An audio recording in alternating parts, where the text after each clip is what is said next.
Soc Eduard Ibáñez, director de Justícia i Pau de Barcelona. Som una institució que treballa des de l'any 68 la sensibilització en favor dels drets humans i la justícia social i fem un treball específic també a les presons catalanes per donar suport als presos amb visites, organització d'activitats lúdiques, culturals i també col·laboració amb les escoles dels centres.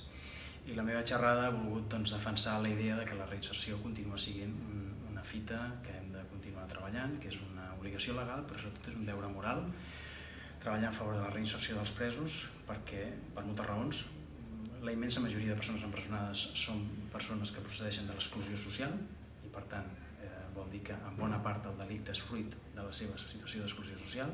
i, per tant, el que hem de fer és fer un esforç el temps que compleixen la condemna, però sobretot quan surten de la presó, en ajudar a superar les seves mancances personals i que això és una tasca de tota la societat, no només de l'administració, sinó de tota la societat, des d'empreses, associacions,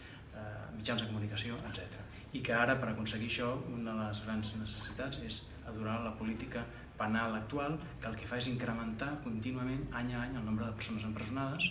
cosa que està saturant les presons i impedeix fer un treball adequat i de nivell i individualitzat amb els presos. De manera que ara la gran prioritat, per desgràcia, de l'administració penitenciària, en comptes de